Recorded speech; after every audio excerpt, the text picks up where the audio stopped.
আমি এই মুহূর্তে আছি হচ্ছে ঢাকা বিশ্ববিদ্যালয়ের জগন্নাথ হলে ঘুরতে আসছি এবং এখানকার এই একটা ব্যাপার আমার অনেক চমৎকার লাগছে। এখানকার যেই হলের যে পরিবেশ, সম্পূর্ণটাই হচ্ছে পড়াশোনার পরিবেশ।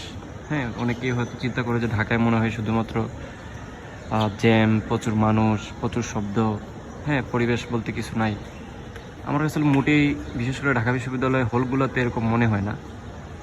অত্যন্ত চমৎকার, দেখতে পাচ্ছ পুকুর আছে, সাইডে হচ্ছে মূর্তি এবং নিচে অনেক দোকানপাটও আছে। হ্যাঁ, গাছপালা, অত্যন্ত একটা চমৎকার পরিবেশ। আমার পার্সোনালি এটাতে অনেক বেশি ভাল লাগে এই হলটা।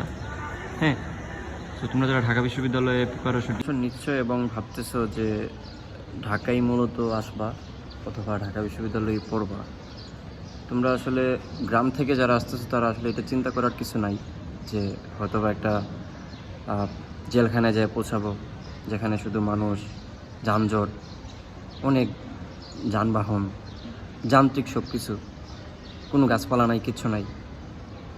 তাদেরকে বলবো আসলে এটা সত্য না। হ্যাঁ, ঢাকা বিশ্ববিদ্যালয়ের ক্যাম্পাসটা অসাধারণ, আমার কাছে অসাধারণ মনে হয়েছে।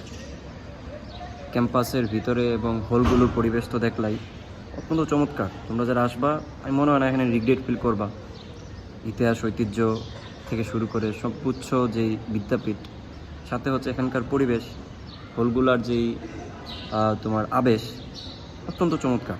আমার ভাই পার্সোনাল ভাল লাগে, জগন্নাথ হলটা আমার পার্সোনালি বেশি ভাল লাগে, এই জন্য এখানে আসি আমি ঢাকায় আসলে। তো তোমাদের জন্য শুভকামনা থাকলো, যারা আমাকে দেখো কিংবা দেখছো, তোমরা সকলেই চান্স পাও এবং সকলের জন্যই শুভকামনা থাকলো। আর বেশি বেশি করে এক্সাম দাও। ভার্সিটি কোইনিটের জন্য, ঢাকা ভার্সিটির জন্য আসলে এক্সামের উপরে কিছু নাই। আমার এক্সাম বেসটাতে ভর্তি হয়ে যেতে পারো। অলরেডি এখানে অনেক মানুষজন এক্সাম দিচ্ছে রেগুলার, মাত্র 300 টাকার এক্সাম বেচ, কিন্তু এখানে অনেক বেশি এমসিকিউ এবং অনেক বেশি এক্সাম দিতে পারবা। আমি এটার লিঙ্ক হচ্ছে, এক্সাম বা গ্রুপের লিঙ্ক আমি হচ্ছে ডেসক্রিপশনে দিয়ে দিব। এই ছিল বলার। ওখানে ফ্রি গাইডলাইন পাবা, সাথে এক্সামও পাবা আর কি। আল্লাহ হাফেজ।